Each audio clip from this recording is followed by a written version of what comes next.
Sunday Igboho. Sunday Igboho, hear me very well. sọ fún mi kí n sọ fún ọ. The Lord told me to tell you. Olúwa ní kó ṣọ́ra The Lord said you should be careful fún àwọn ẹgbẹ́ tí wọ́n ń pè ní OPC. for that group that is called OPC. Olúwa ní kó ṣọ́ra gan. The Lord said you should be careful. Ọlọ́run ní kí n sọ fún ẹ. The Lord asked me to tell you, Má bá wọn jà o. don't fight with them. Má bá wọn bínú. Don't be angry with them. Olúwa ní tó o bá ti bá wọn jà. The Lord said once you don't fight Tó o with bá ti them, bá wọn bínú. once you are not angry with them, Olúwa lóun máa gbé òun máa tú àṣírí kan. the Lord said he's going to expose a secret to you Láti àárín wọn sí ọ. from among them to you. Olúwa dẹ̀ sọ fún mi wípé And the Lord told me that òun á dìde láti ṣẹ́gun fún ọ. that is going to arise to give you victory. Olúwa sọ fún mi pé kó o gbìyànjú láti ṣọ́ra The Lord said, make attempt to be very, very careful. lákòókò yìí Sunday This time Igboho. around, Sunday Igboho, be very Sunday careful. Igboho. Be very careful. Olúwa ní kó o ṣọ́ra. The Lord said you should be careful. Ọlọ́run bá mi sọ̀rọ̀ débi pé Olúwa ní kó o má finú wénú. The Lord said you should be careful to the extent that don't try to tell them what is inside you. Wọ́n plánù lórí ẹ gan. They are seriously planning concerning you. Àwọn tí ò tiẹ̀ fura sí gan. Even those that you least suspected.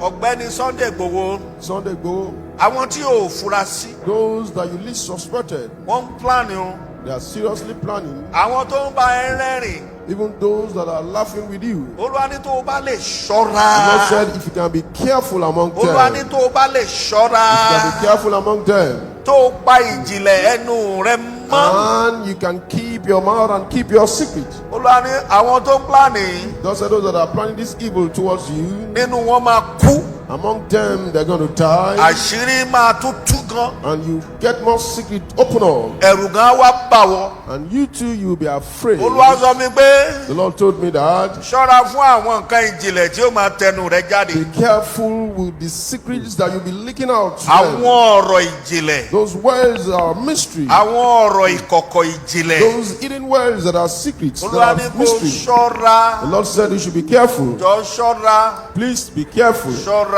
Be careful. Praise the Lord. Hallelujah. Ẹ kí hallelujah dáadáa. Hallelujah. Ògbómọ̀ṣọ́. Ogbomoso town. Ìlú Ọba Olúgbọ́.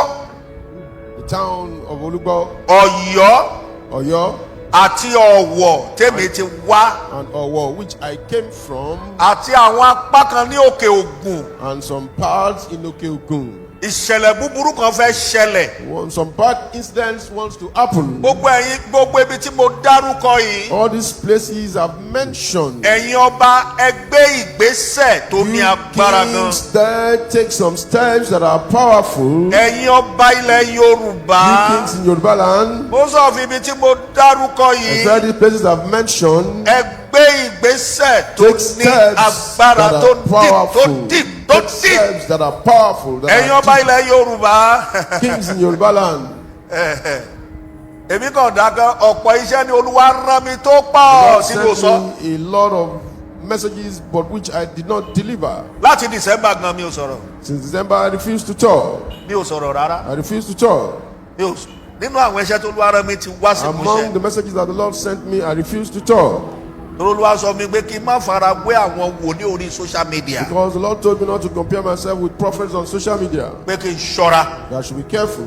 Torí ẹ̀ Because of that, ló fi dàbẹ́ ni wípé that's what it looks like. mi ì fẹ́ ojú tẹ́ fi ń wo ọ̀pọ̀ wòlíì lórí social media mi fẹ́ kẹ́ fojú ẹ̀ wò mí. I don't want you to look at me the way you look at most prophets on social media. Ẹni bá ṣe dáadáa yóò gbèrè.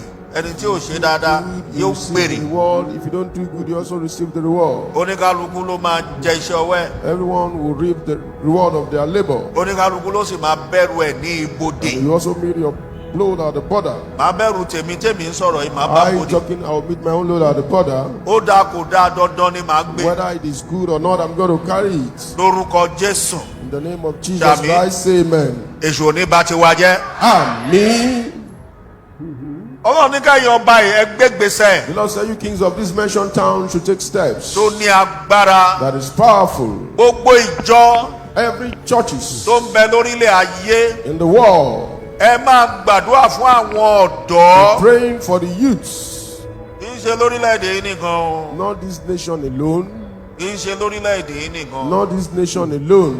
Olúwa ní ìdí tá ó máa fi gbàdúrà. And the Lord said the reason is that Èṣù á máa fi àwọn ìmọ̀ kan wọ̀n, ìmọ̀ òkùnkùn. the Lord will be revealing some hidden knowledge full of darkness to them. Àwọn ìmọ̀ yìí á máa kàn ṣàdédé gbé ọ̀dọ́ wọ̀ lẹ́sẹ̀kẹsẹ̀ wọ́n á dẹ̀ tún fẹ́ máa apply ìmọ̀ yìí, wọ́n á máa gbé ìgbésẹ̀ lórí ìmọ̀ yìí. Possess the youth. This evil knowledge will possess the youth, and immediately we want to take steps tó lè mú kí ikú ṣẹlẹ̀ sí that ọ̀pọ̀lọpọ̀. can result into the death of many youth. Ìyẹn tún kọjá lọ That one bẹ́ẹ̀. passed by. Olúwa sọ fún mi wípé The Lord told me that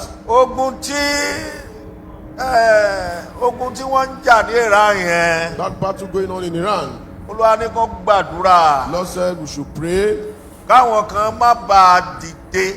so that some people will not arise. Ẹ jẹ́ ṣàlàyé dáadáa. Let me break it down. Nínú àwọn Arab, Among the Arabian countries, nínú àwọn Arab, among the Arabian countries, nínú àwọn Asia, among those in Asia, kọ́ má bàa dìde lójijì.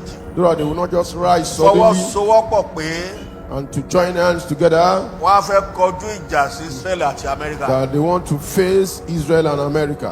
Olúwa ní ká gbàdúrà kóun tètè paná ogun The yìí. Lord said we should pray so that he can put an end to this battle going on in Iran. Olúwa ní tó bá ti di pé wọ́n fa àwọn orílẹ̀-èdè búburú yìí wọ́n pọn Iran lẹ́yìn. But the Lord said if he gets to level that these wicked countries are backing up Iran, Olúwa sọ mi pé ogun yìí yóò wọ ọ̀pọ̀lọpọ̀ orílẹ̀-èdè káàkiri the káàkiri. Lord said this battle will spread to other nations. Olúwa ní káwa Kìrìsìtẹ́nì ayé ká gbàdúrà, That we Christians in the world should pray. ká bẹ òun Ọlọ́run We should beg him, God, kóun lè pa iná ogun yìí, that he can quench the fire of this battle, this kóun lè war. pa iná ogun He yìí. can put an end to the fire of this war. Èmi ò mọ ibi tẹ́lẹ̀ ti fẹ́ ṣẹlẹ̀ I o. don't know where this is going to happen.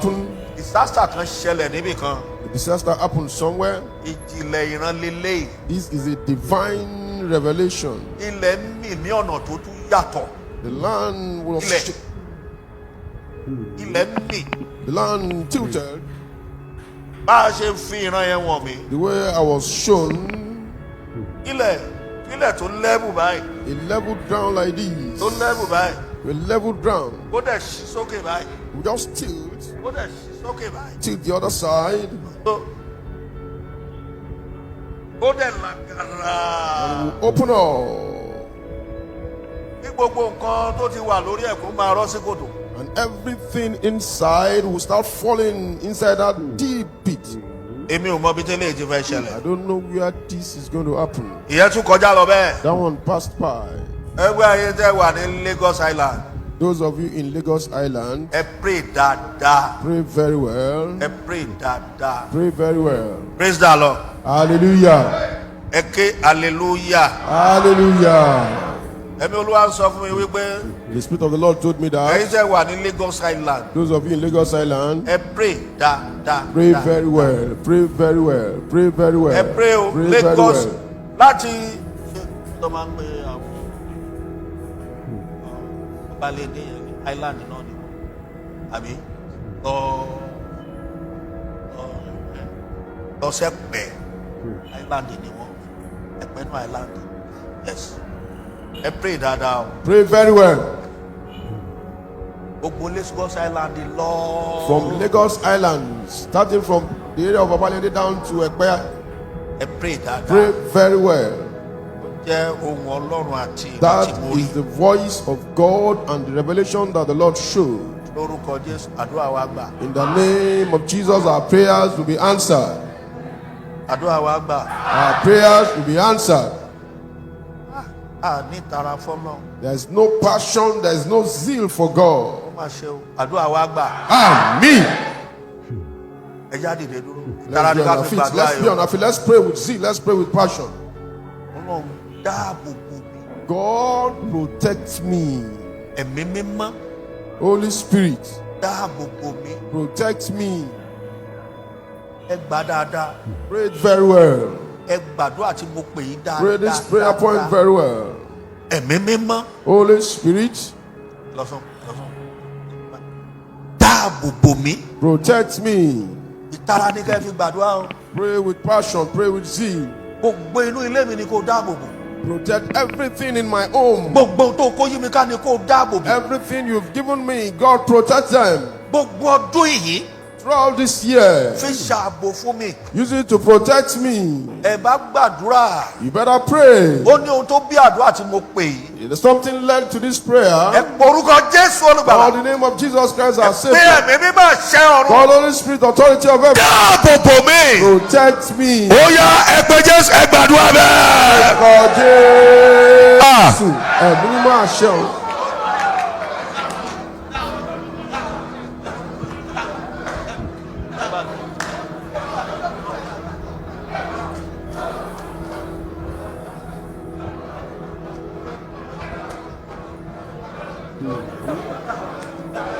dáàbò bò mí.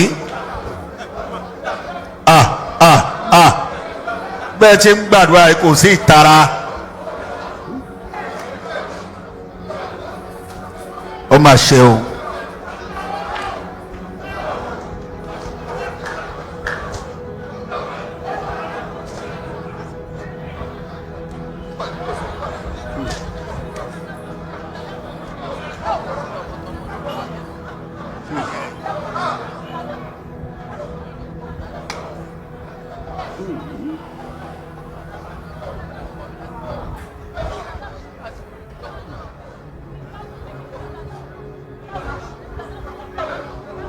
ẹ̀mí mímọ́ dáàbò bò mí. ẹ má ṣeré o. àwọn tó wà níwájú gan wọ́n kàn ráhùn ni. ó dẹ̀ yẹ kó o lè gbàdúrà. ẹ̀mí mímọ́ dáàbò bò mí. gbogbo ilé mi, gbogbo àyíká mi, gbogbo àgbègbè mi, dáàbò bò mí. Ọlọ́run ẹ̀mí mímọ́, Olúwa Ọlọ́run ẹ̀mí mímọ́. Oh God, àwọn tó lè gbàdúrà ìdè. dáàbò bò mí. dáàbò bò mí. dáàbò bò mí. Sàmì Jésù Kristi Olúwa wa. In Jesus' name our Lord. Ẹ gbàdúrà yẹn dáadáa. We did not pray that prayer very well. A travel. Traveled. Àwa bọ̀. On our way coming back, Táyà kan ló fọ́ o, táyà kan ló bẹ́. our tire did not burst. Lórí eré ní ìbúdẹ̀ fọ́. While on speed, on motion, the rim broke. Táyà kan ló bẹ́. The tire did not burst. Lórí eré. On motion, high speed. Wà àgbà wa mẹ́ta. About 3 of us. Àwa mẹ́ta kọ́ la lọ. Mẹ́rin. Okay, 4 of us. Ìtì ẹ̀dẹ̀ náà ti ẹnì kẹrin. Don't know who is the 4th person. Àwa mẹ́rin. 4 of us. Lórí eré. On high speed. Táyà ò bẹ́ o. On motion, the tire did not burst. Rim. The rim of the vehicle Kàn fọ́ ni. got broken. Amen. Amen. Ṣé mẹ́ dáadáa? Amen. Àwa náà la dúró síwájú. And by His grace, we are standing before you. Ebi tí réèmù ti wá fọ́, bá réèmù ti wá fọ́, kò sí jack, kò sí wasteman nínú igbó. And where the rim got broken, there is no jack, there is no wheel spanner inside the forest. Àwọn mọ́tò tí àwa ṣọwọ́ báyìí. And the vehicles that were passing by were beckoning on them just to slow down and be of help. Láì ṣe yellow fever. While without being an officer, Àwa ṣọwọ́ báyìí. we are now beckoning on them to Ẹbí be of olúwa ni help. kó omi tó wà bọ́ sọ́dá side yẹn. And the Spirit of the Lord said, leave that place, go to the other side. Ó ní mo ti bọ́ sọ́dá side. And I went to the other side. Bẹ́ẹ̀ni báyìí That social person yóò wá bá ọ. is coming to meet you. Ọdẹ wà lóòótọ́. And the person came, Boríbo tuntun pẹ́ jù. and I saw that it took time. Apẹ́ ń bẹ̀ gan. We stayed there for a long time. Praise the Lord. Hallelujah. Torí Because ó tó dọ́gbọ́n ṣẹlẹ̀. that thing that happened Ó yẹ kó ṣẹlẹ̀. ought not to happen. Ẹ gbàdúrà. Pray. Ẹ̀mí mọ́. Holy Spirit, Dáàbò bò mí. protect me. dẹ́bà mi yẹn. That my driver, Mi ì lè filẹ̀ sá. I can't leave him. Mo mọ̀ bó ya wèrè gan, ó ya kòkì gan. Ó gbọ́ tí mò ń. I know he's stubborn. But ṣùgbọ́n ẹ̀mí Ọlọ́run látara mi ó wà lára ẹ̀. the Spirit of God in me is on him. Is in him. No. Ọlọ́run ló ṣiṣẹ́ o. But It is God that worked, but truly, táyà kan ló bẹ́. it is not a tire that got busted. Dádì ṣé táyà ló bẹ́ ni? Rim kọ́ ni. It's the Rim fọ́. rim that got broken. Àjọ wà nù mọ́tò. It's the rim that got broken. Sounds strange. We're in a vehicle together. In fact, àwa kọ́ ló dá dúró. We are not the one that stopped, that brought the vehicle to a halt. No, we are not the one. Bàtà ti ń lọ. Since when we are going, Èmi ti wo kankan pé I've been observing something that mọ́tò yìí máa laná. this vehicle is going to catch fire.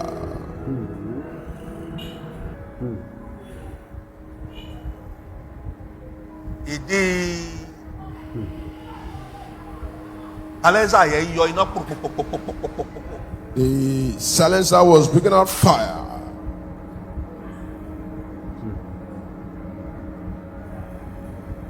Èéfín ti ń jáde nínú boot. Smoke was already coming out from the boot. Nàìjíríà park. I said, let's park. Wálé park. I said, Wally, park this vehicle. Bọ́mbà ti mẹ́ǹtì.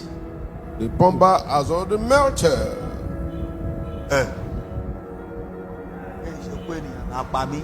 It's not the death from the hand of any man that is going to kill me. Mo máa ń pèdè kan fún yín bí always on I'm the way. fond of stating something here. Ẹni rere ò sí o ṣùgbọ́n mo ń gbìyànjú ènìyàn bá ẹ ṣe dúró yẹn sí nínú ẹ̀yàn ọkùnrin yìí mọ̀ pé èèyàn mi ń sọjá rẹ̀ gbé èèyàn búburú ni mí. I don't care.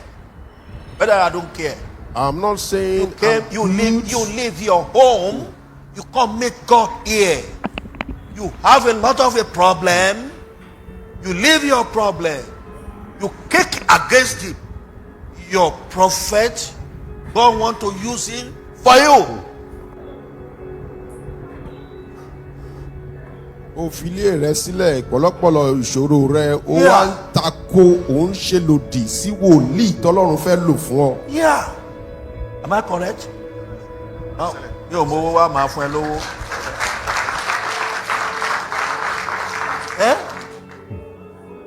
Bí Olúwa bá gbéyàn mi wá báyìí máa tọ́lọ́run bá ń sọ nǹkan mi báyìí máa wò pé. When the Lord will show me the heart of some people, what is going on there, I will be wondering, that is this possible? Is this possible? Láwa tá a mọ ọ̀rọ̀ òtítọ́ yìí. Those that will know these words of truth.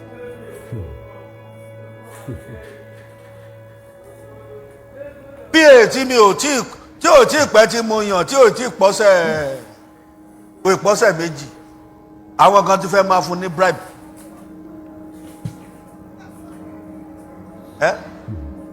Bí èmi. The pay I picked that is not up to 2 weeks. Some people Kì í ṣe lébi. they are already trying to bribe him. He's not an hungry man. He's not a hungry man. Ẹ fẹ́ ròpù ẹ̀. You want to rope him? You want to bribe him? Kì í ṣe lébi. He's not a hungry man. He's a VGC man. VGC. And don't be VGC. He came from VGC. She come meet Agodo people. Ẹ̀yin diaspora tó jẹ́ ẹlẹ́mìí èṣù nínú yín tẹ́ ẹ ní àwọn caucus in this church. Ẹ ń lora yín. Ó mọ yín o, ó kàn dákẹ́ ni. You that are in diaspora, that you have your caucus in this church, that you are trying to do some evil work in this church, I know you very well, but I try to keep mute. Ẹ̀yin tẹ́ ẹ fi bribe bá yé àwọn kan jẹ́ ìgbà tẹ́ ẹ ti rẹ́ni tẹ́ ẹ lè bribe mọ́. Ẹ rẹ́ni bribe mọ́. You use bribe to destroy the life of some people. Bẹ́ẹ̀ ṣe fẹ́ máa Now, bribe o PA mi. you don't have those you can bribe anymore. Now you want to try to bribe my PA. PA mi ò máa ń ṣe èèyàn pẹ́pẹ́. He's not just an ordinary person. Ó lórí ó lè rí bí kúnkúṣì bí tèmi atakere iyọ̀ dùn máa ní ẹrù He's pé not an ordinary lóṣì person. You think he's a poor man? ìmáṣe olóṣì He's not a poor man. nínú ẹ̀ jẹ́ wà ń diaspora gan-an Those of ohun his tó ní gan ẹni. diaspora, what he has, you don't have it. ẹyẹ yọ burú gan-an. Oh, people are wicked. People are mean. I don't know. So gbogbo ibi tó yẹ gbogbo ibi tábọ̀dé ti ń wá ẹ ti rí i pé ọlọ́run ti fẹ́ǹsì ẹ̀ rí mọ́ so ẹ fẹ́ wá lo bí èèyàn oh God So the areas where woman bewitchment has woman been coming being in. is a reckless reckless not a wicked reckless and darkness People. and brain shaking.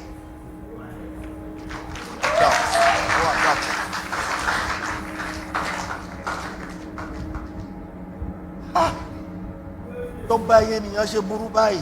People are wicked. People are mean. kí ló dé tó jẹ́ wípé mo fẹ́ béèrè question kan. I want to ask a question. kí ló jẹ́ tó jẹ́ wípé olódodo ó máa ń rí ìdojúkọ tó pọ̀. kí ló fà á? Why olótìtọ́ do the ó máa ń rí righteous ìdojúkọ. face bẹ́ẹ̀ a àwọn ènìyàn lot búburú of yẹn wọ́n rí challenges? ìdojúkọ. But the ẹ wicked tẹ́ lè dá mi ones, lóhùn bàbá. they don't face any challenges. why are you cool like you cool down just quiet. Bàbá bá ń sọ ohun tó ń ṣẹlẹ̀ I tell you what is happening lẹ́ni tẹ́ ń wọ ìsà to me. lóru Middle of the night. àpèta. Series of evil calls. Evil calls. Bíbélì wípé The Bible says, ó ní ìbá má ṣe pé olúwa tó ti wà. if not for the Ó ní Lord kí ni kí that Ísírẹ́lì? is with us, what should Israel say? ẹ ṣàmì olójibítí ó. I've not pranked Bí mo bá ṣèkàrí. anyone. I've not duped anyone. I've not done evil to anyone. kọ́lọ́n fi kú òjijì ìdájọ́ mi. tí mo bá gbé ènìyàn tí mo ń lépa èrò ibi kọ́lọ́n fi kú òjijì tí mo bá dúró síbì kan kí n sọ pé kí tẹnìkan bàjẹ́ àbí òun mọ́ bó ń ṣe ń gbàdúrà òdì. I don't know how to pray negative prayers. mi máa ń ṣe. I'm not good in doing that. mi sọ pé mo gbé ṣùgbọ́n mo ń gbìyànjú tèmi. I'm not saying I'm perfect, but I'm trying my possible best. ẹ dẹ̀ ń pè é fẹ́ bribe ẹ̀. I'm calling him, trying to bribe him. Trying to bribe him. yọ̀ọ́. Please. ìrìn àjò tá a rìn tó bá jẹ́ èèyàn lásán lórí ìrìn yẹn sàn ìjà gbàgbé o. That journey we're backed on, if it's just ordinary people, just forget it. They are gone. ìjà gbàgbé. Forget it. They are gone. ẹ̀tún gbọ́ You hear me well? ọjọ́ tá a dé sórí òkè. The day we got to the mountain, àwọn fúlàní wá síbẹ̀. the Fulanis came to look for us there. bá a ti dé bẹ́ẹ̀ abẹ́ gbàdúrà mẹ́rin o. We got there, we wanted to pray. mo rí pásọ wa yìí I said, Pastor, ló wá ní má dúró the Lord said, don't wait. ní fẹ́ máa sọ̀rọ̀. Don't like talking. ìgbà tó di lóru ṣé wọn ò dé. Middle of the night, did they not come? wọ́n rí ẹ mú. kì í ṣojú lásán. It wasn't ordinary. It wasn't ordinary. kò sí gangan kò sí tó lè ṣẹlẹ̀ o. There's nothing that can happen. ẹ jọ Please. ẹ dónú ọlọ́run sá kò sẹ́ni tó lè mú afẹ́fẹ́ so afẹ́fẹ́ lèmi náà báyìí ìgèdè tó tún pa Lágbara o. táwa ọjọ́ not a Sunday or Wednesday Kò ń ṣe ọjọ́ ìsinmi àbí tú àwọn ọjọ́rú. kankan fún yín bí. That was trying to open up Àti mo some things sọ̀rọ̀ yẹn for tán, you here. mo ní ẹ gbàdúrà fún ogun inú mọ́lẹ̀. And I said, pray against the battle in the light. Ogun wà ní ìmọ́lẹ̀ ju There is òkùnkùn battle lọ. in the light than darkness. Jésù olùgbàlà túmọ̀ ẹ̀. Jesus Christ explained it in details Nínú ọ̀rọ̀ rẹ̀. in his words. Ó ní nínú àwọn He ènìyàn said, mi. among my people, Ènìyàn mi. my people Ní ènìyàn ìka wà. are the wicked ones among my people. Bẹ̀tẹ̀ aláwálé ènìyàn ìka báyìí ní ìsìn. Then as we hear now, Ọ̀gẹ̀ gbogbo abáyìí ní ìsìn ènìyàn Ọlọ́run ni wá o. we are all children of Bẹ̀tẹ̀ ọ̀rọ̀ God. rẹ̀ sọ pé For dádì. his word says, Ó ní nínú wa. he said, among us, Ó lé ènìyàn ìka wà. they are the wicked ones. Ta ló lè sọ pé ènìyàn ìka ló ń náwó sókè Then láàrin wa who báyìí? can signify that he or she is the wicked one? Ó fẹ́ náwó. You want to signify? Wọ́n máa sọ ẹ́ lókùúta ni. Má ṣe báyìí o torí bó ṣe ń gbọ́wọ́ mo ní tó fẹ́ ṣe báyìí. Ìṣọ́ra ẹ̀. Praise the Lord. Hallelujah. No. Ó máa ń sọ kí ni kan fún wa. Ọlọ́run fẹ́ràn wa. God loves us. Tẹ́ni. Ọlọ́run ò dí wa lọ́wọ́. God is not hindering us. Àwa gangan bó ṣe dúró yìí. We are the one as we are standing. À ń dí Ọlọ́run lọ́wọ́. We are the one hindering God Nípa èrò ọkàn wa. by our thoughts. Nípa ìrìn ẹsẹ̀. That through the works of our legs, Jáde nípa ìwà. through our behavior, À ń dí Ọlọ́run lọ́wọ́. we are hindering God. Ènìyàn mi à ń rò pé òun ti perfect níwájú Ọlọ́run. Some will think they are perfect before God. Ọlọ́run adé tó máa sọ á ní ìránṣẹ́ mi wò ó And God will be saying, my servant, fún ẹni tó sọ pé òun perfect. look at this person that is saying he or she is perfect. Bàbá kan máa ń wàásù holiness lórílẹ̀‐èdè.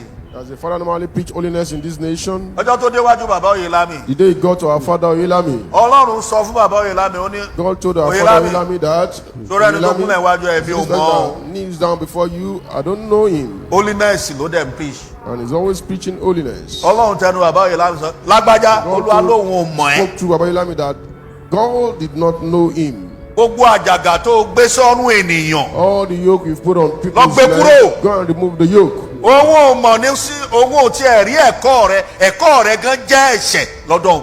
He has not seen what is right that you are doing before God. Before Òun God lẹ is ṣe rí not- tí bàbá yẹn ń ṣe àwọn àtúnṣe nínú That's why you ministry. see he was making some Ọlọ́run gbé lé amendments, lọ́wọ́. doing some correction. Ìgbà míì gan wà báyìí. Even there are some Ọlọ́run times yóò máa bá wa sọ̀rọ̀ àwọn táwọn wò lókè táwọn òbí ìránṣẹ́ Ọlọ́run àgbà. Ọlọ́run á máa tú àṣà èmi á tún máa sọ pé no kò God possible. will be telling Màá máa us sọ fọlọ́ bẹ́ẹ̀. some hidden secrets about some Àwọn táwọn men wò of gẹ́gẹ́ God bí ẹni iwájú rèé. that we respect, that we look at as fathers of faith, and I will say, God, no, it is not possible. Ọlọ́run bàbá yìí ó jẹ bẹ́ẹ̀. That God, his father, is not like that. Ohun tí èmi ni Olúwa Ọlọ́run àwọn ọmọ ogun ni mò ń bá ẹ sọ̀rọ̀. That it is I, Lord, most high God, that is talking to you. Praise the Lord. Hallelujah. Mi ò ní mo pé o. I'm not telling you I'm perfect, Wọ́n ti bá ń wo àwọn tó jẹ́ pé mo tún fi wọ́n yan gan. but if I look at those Nínú that can ọkàn mi, boast of them in my heart, Táwọn bàbá yìí bá lè bá Ọlọ́run rìn. that if these fathers can walk with God to this level, Tọ́lọ̀ wá bá mi sọ ní èmi ni kó máa wo. when God will talk to me, just be looking at me. Ọlọ́run rẹ́ nìkan sí mi ní ìjẹta. God sent someone to me about 3 days ago, Bọ́lọ́run dẹ̀ ṣe ń ran. and as God was sending the Lọ́lọ́run náà person, wá bá mi. God came to meet me. Mo ti sọ̀rọ̀ rẹ fún ìkànnú àwọn ọmọ ẹ o. I've told one of your children about you, Ilẹ̀ dẹ̀ mọ́ ẹnìyẹn dẹ̀ pè and mí. when it was daybreak, the person gave me a call. Nínú tó fi ń kìlọ̀ mi pé bàbá ẹ ṣọ́ra o. That, sir, be careful, be careful, be Ọlọ́run careful. dídì sọ fún òun pé mi ò mọ bí mo ti débẹ̀ o, mi ò mọ bí mo ti débẹ̀ o. Mi ò mọ̀ bóyá mo wọ́ ọ̀tí ẹ o. Ó ní Ọlọ́run dídì sọ fún òun pé òun máa mú mi dé ọ̀run. That God intentionally told him that he's going to take me to heaven. He will help me, I will make heaven. Àjọ sọ̀rọ̀ lórí fóònù mo tún dára mi lẹ́bi pé ebi èèyàn burúkú lọ́lọ́run fẹ́ dúdà ọ̀run. And as we were talking, I was telling myself, is it me, this wicked man, that God will take to Jẹ́ heaven? ìṣàdúrà fún ẹ, owó fi ń wu Ọlọ́run, èṣù ò ní bàjẹ́. That which you use to please God, devil is not going to destroy it. Ta lè nìyàn Ọlọ́run ní ìsìn? Now, who are the people of God? You are a perfect man, you are a perfect woman. Ọkùnrin tó pé, Can obìnrin you tó discover pé. yourself? Ó ti ṣàwárí ara rẹ̀ pé o You are pé. a prophet. Pé o pé níwájú Ọlọ́run. Ó lóun jókòó sí ọ̀run. He said he sits in heaven. Ó ń ṣe ohun tó He's doing what pleases him in the world. ojú Ọlọ́run yìí. The eyes of God. Níbo ni ò tó? Is there anywhere he cannot see? Ṣó ohun ìkọ̀kọ̀ kan a lè pamọ́ lójú ẹ̀? Is there any secret, any hidden thing before Mo him? máa ń sọ kinní kan fún yín. Bá sọ̀rọ̀ I lọ́dún don't máa want ní to tell you ẹ̀yin something. ènìyàn ẹ lọ wádìí mi. I'll say you people go and do your own findings Ẹ lọ about wádìí me. mi. Do your own findings about me. Do your own findings about Dáfídì me. náà ó gbàdúrà yẹn. David prayed that Ó ní prayer. Ọlọ́run wádìí mi kó o sì ṣe kí ni. He said, God, do your Ó own fẹ́ findings pé about ni. me. Because he wants to be perfect before God. Owó ló máa jáde séèyàn mi pé yí padà á máa bínú. The voice of the Lord will Ẹni come tó Ọlọ́run rán out, sóti will dọ̀tá say, ẹ̀. repent and will get angry. Ó ń ṣe ohun tí ò da Ọlọ́run dẹ̀ tàn ẹ́ wá ó fẹ́ràn ẹni. You are doing what is good and God is Àwọn tí calling ò wá your fẹ́ràn attention kọ́. to it. Those that he did not like, you just keep quiet. He will not talk to them. Ọ̀pọ̀ nínú yín ni àdúrà rẹ̀ èsì àdúrà ti Ọlọ́run ti stamp èsì àdúrà ó ti dá padà ìwà ò jẹ́ kó ṣe kí ni kó receive. Many of you, God has already stamped your prayer. He has returned the answers to your prayer, but your attitude did not allow you to receive the Nígbà answers tí to your pásọ̀ prayer. bá wà tí pásọ̀ bá ń sọ pé òun ò lè dáríjì òun ò lè dáríjì. Pastor carry Bible, you call yourself as a pastor? Man of God, you can't forgive. Ewu àmẹ́ o. Praise the Lord. A challenge there. There's a Ẹ danger jẹ́ hallelujah there. dáadáa. Hallelujah. Ẹ má bínú. Don't be angry. A máa gbàdúrà lẹ́nu. We're going to pray today. Ọ̀pọ̀ nǹkan ni Olúwa bá mi sọ. Lord told me a lot of things. A máa gbàdúrà. We're going to pray. A máa gbàdúrà. We're going to pray. A máa gbàdúrà lẹ́nu. We're going to pray today. Àdúrà wa máa pọ̀ ju ọ̀rọ̀ tá a gbọ́ lọ. The prayer will be much more than the words that we're going to listen to. A ní láti gbàdúrà lórí àwọn We nǹkan kan. need to pray concerning these things. Ẹ má bínú. Don't be angry. Ẹ rí i pé mi wá sípàdé ọkùnrin. You can see that was not in the men's Ẹ jẹ́ program. dá lóhùn. Àbí gbogbo yín lẹ̀ ń bínú sí mi. Ẹ bínú. Àbí àwọn pásọ̀ wọn heart jù mí lọ. Ṣé wọn heart jù mí lọ? Ẹ gbàgbọ́ nu Ọlọ́run wọn ni.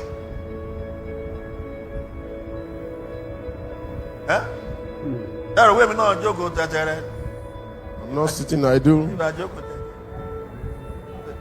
Bí jókòó tẹ́tẹ́rẹ́. Not Tọ́lọ̀ sitting jẹ́ idle. iṣẹ́ inú ìjọ ìlọ́wọ́lọ́wọ́ báyìí. Ó ní agbára. What God is doing in this church now, presently, is very powerful. Very powerful. Kéèyàn tọ́jú ọ̀rọ̀. Then keep your words. Tọ́jú ọ̀rọ̀. Keep your words. Ayé ò ní rí ọmú. Amen. The world will not get hold of you. Ṣé ẹ rí? You see, Nǹkan kan ni mi ò lè ṣe. there's one thing I cannot do. Nínú èèwọ̀ tí Ọlọ́run bá mi sọ, Among the taboos that God gave me, mi ì lè tọwọ́ bọ̀ láé. I can never put my hands into it. Mi sọ pé mo pọ́n. I'm not telling you I'm Mi sọ pé ènìyàn clean, mímọ́ ni mi ò. I'm perfect. I'm not telling you I'm holy. Ṣùgbọ́n nínú àwọn nǹkan kan tí Ọlọ́run bá mi sọ. But among the things that God told me, Mi lè tọwọ́ bẹ̀ èèwọ̀. I can't put my hands into those taboos. Èèwọ̀ ò ṣe é sọ síta sà. You dare not say it out. Tó o bá sọ èèwọ̀ ẹ síta, ayé máa lò ó. If you say it out, they will use it against you. Àbí mo gbarọ́ ẹ bàbá wa. Ayé máa lò ó sà. Use it against you, they will use it to get you. Mo mọ ohun tí mo lè ṣe. Àwọn kankan wà tó jẹ́ pé tí n bá ṣe lẹ́sẹ̀kẹsẹ̀ gbogbo ẹ̀yin ènìyàn lẹ́ máa mọ̀ pé Ọlọ́run ti fi mí lẹ̀. There are some things, if you are dare to do it immediately, everyone you know Ah, that gbogbo ẹ̀yin ènìyàn lẹ máa God mọ̀. has left me. Kò ṣe é Everyone gbé you pamọ́, know, you Ọlọ́run can't hide it. Ọlọ́run bá ti fi ènìyàn lẹ̀. Once God leaves someone, Ẹ̀sín àti àbùkù ló ṣe kí ni. then disgrace will start. That's what will be left for the person. Sàmì ò ní kábùkù. Amen. You will not be disgraced. Ẹ̀yin àyànfẹ́ ayé ẹ ò ní ṣẹ̀sín. Amen. You will not be ridiculed. Ẹ bá jẹ́ ká dúró tọ́lọ́run. Let's stand with God. Ẹ gbé inú Olúwa. Just make sure you are in the Lord. Bàbá ẹ gbé inú Olúwa. Sir, make sure you are in the Lord. Praise the Lord. Hallelujah.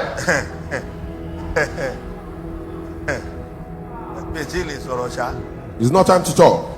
torí Ọlọ́run ṣe ohun tuntun kan fún mi tí lè sọ̀rọ̀. God did something new for me. It's not time to talk. ó ṣe gbé ohun tuntun yẹn mọ́ gbé pamọ́. I'm keeping it somewhere. mi tí lè sọ̀rọ̀. I can't talk now. torí gbogbo wa kọ́ léèyàn. Because we are not all human. gbogbo wa kọ́ gbogbo èèyàn kọ́ léèyàn. We are not all human. We are not all human. àti kékeré mo ti mọ̀ pé gbogbo èèyàn kọ́ léèyàn. From my very tender age, I've known that we are not all human. àti kékeré mi mo ti rí mo máa ń wo àwa ìránṣẹ́ Ọlọ́run bí áńgẹ́lì. From my tender age, I look at minister of God as angels. ṣe nígbà tí mo wọ 12, 13, 14, 15, 16 mo rí wá rí pé àwọn kankan wọn kàn tún sí mi èmi ò tiẹ̀ wò pé mo wá ń rí ọ̀pọ̀lọpọ̀ àwọn physical àṣírí pé so àwọn ìránṣẹ́ Ọlọ́run máa ń ṣe nǹkan báyìí a máa ń ṣe nǹkan báyìí a máa ń ṣe nǹkan báyìí. But by the time I got to the age of 12, 13, 14, 15, 16, and I'll start seeing some things, and I was surprised that is it possible for minister of God to be doing this, doing that. It's then I've known that many ministers of God are rebellious, been trickish, deceitful.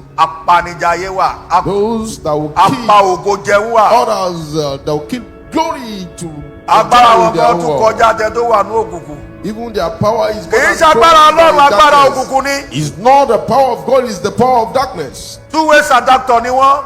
They are either here nor there. wọ́n á ṣe nínú ìmọ́lẹ̀ wọ́n á tún ṣe nínú òkùnkùn. They will be in the light, they also go into darkness. òkùnkùn rèé. This is darkness. ìmọ́lẹ̀ rèé. This is light. àbí funfun kọ́ rèé. This is light. ṣé kò yàtọ̀ síra. It's different from each other. bẹ́ẹ̀niyàn mi ṣe operate. That's how some people they operate. They jump from light to darkness, from darkness into light. wọ́n dẹ̀ mọ bíbélì kú. And they know the scripture from A to Z. báwọn kìíní bukú yẹn. There's wicked ones. tọ́lá bẹ̀rẹ̀ bíbélì When báyìí. they start teaching you the word of God. Jesus of Nazareth.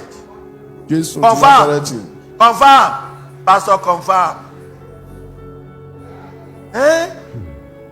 Àwọn tá a jẹ́ ní Ọlọ́run yẹn o.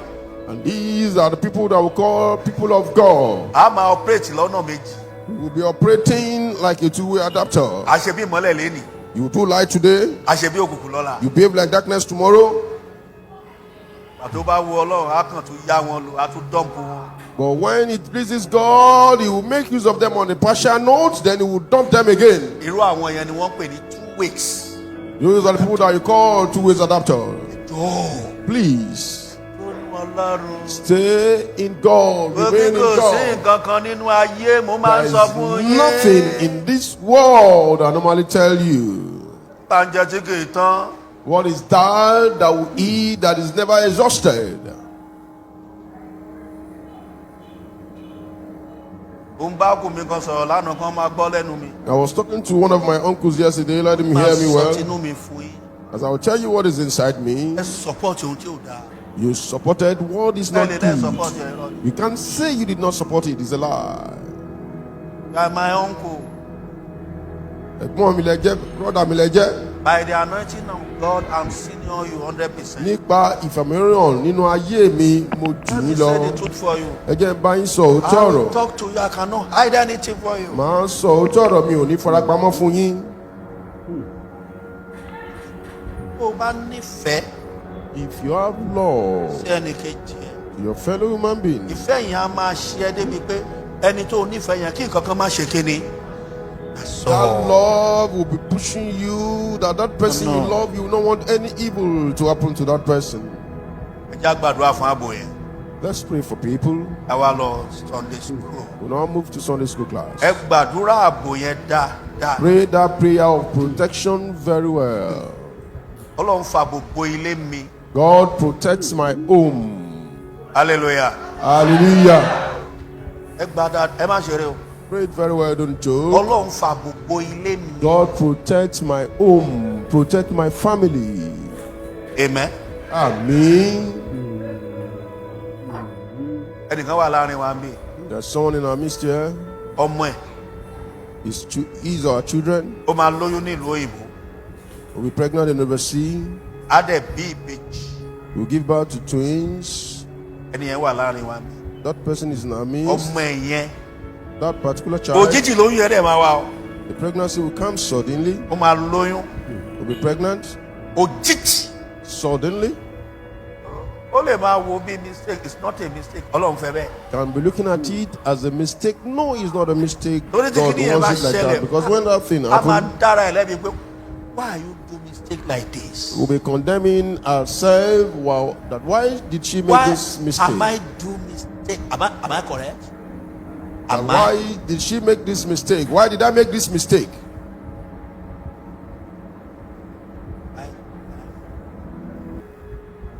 Why do I? Ẹ mọ̀ pé Yorùbá wà nùtì.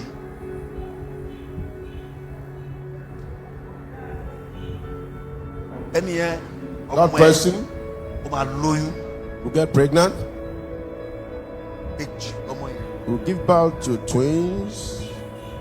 Ọmọ yẹn tó lóyún yẹn á máa wá dá why am I doing mistake like That why kí ló dé tí mo fi ṣe àṣìṣe yìí? Kí ló dé tí mo fi ṣe àṣìṣe yìí? a fẹ́ máa gbégbèsè pé kóun yọ kò ní ṣe é yọ o. We'll be taking steps to abort the pregnancy. It will not be possible.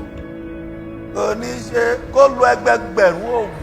It will not be possible to abort the pregnancy. Tó bá lò gan He uses the lóògùn yẹn ò bá ṣiṣẹ́ àwọn ọmọ yẹn gangan oyún yẹn wọ́n á tún wá ba lójú oorun pé why you want to kill us. Lórí tó fẹ́ pa wá. Why do you want to kill us? I wanted to take care of you. Mo fẹ́ tọ́jú rẹ. You want to kill us. Ó wá fẹ́ pa wá. Kò dẹ̀ ní bí ju àwọn ọmọ yẹn lọ. And those are the only two children she's going to give birth to.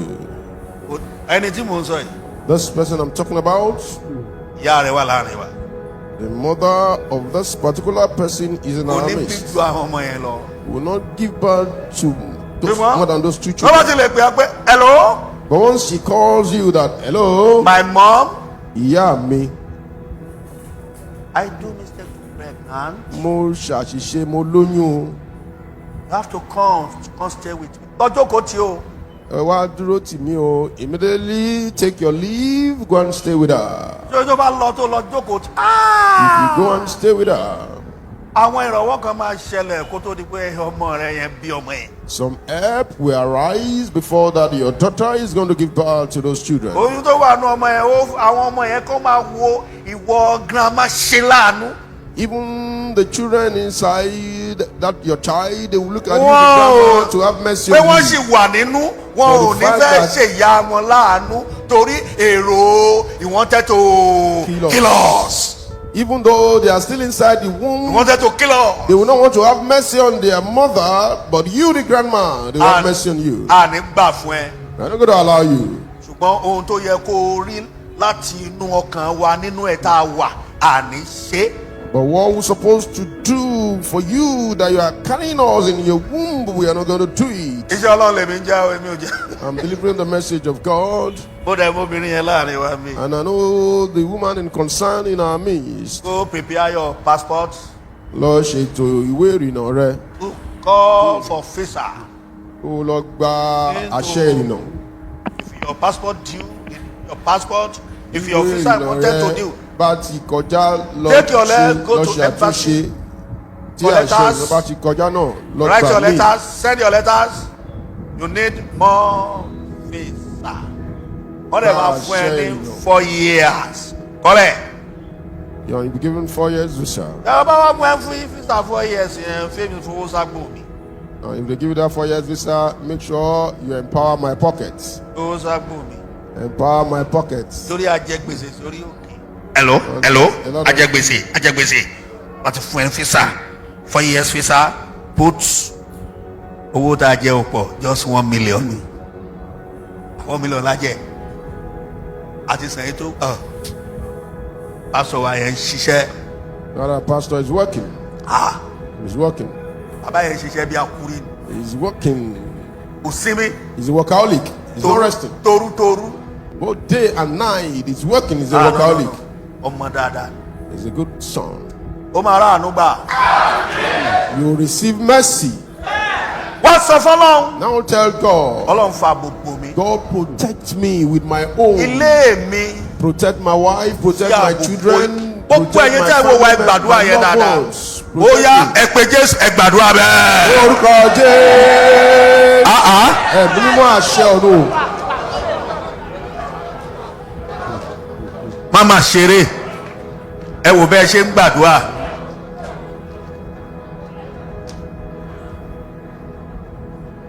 àdúrà yìí dẹ̀ wà important o.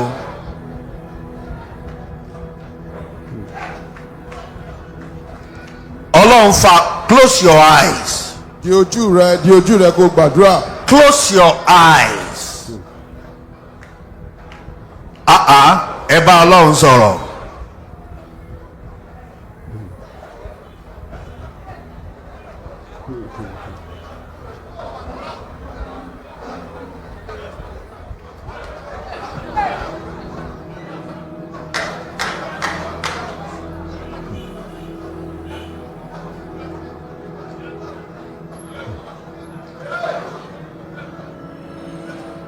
Shami Jésù Kristi Olúwa wa. In Jesus' name our Lord. Gbogbo àdúrà tá a gbà kẹ́mi mọ́ fàṣẹ dáhùn. Àmín. Bàbá mi màmá mi gbogbo ẹ̀yin ènìyàn lágbàáyé kádùá yín ó gbà. Àmín. Kó o tó kúrò bí ilé ni ó rọ̀ Ọlọ́run. Àmín. Ẹ̀yin tẹ́ ń lísì sí wa níbi gbogbo ká a tó parí ìsìn yìí lórúkọ Jésù á rọ̀ Ọlọ́run. Àmín. Ẹ bá ṣàmì bó la máa rọ̀ Ọlọ́run. Àmín. Inú Sunday school yẹn lórúkọ Jésù ti Násárẹ́tì ìṣíníyè jẹ́ wá fún wa. Àmín. Yá túbọ̀ mọ̀ ẹ́. Àmín. Ògo ni forúkọ Olúwa. Hallelujah. Jésù Kristi Olúwa wa. Àmín. Àmín. Àmín.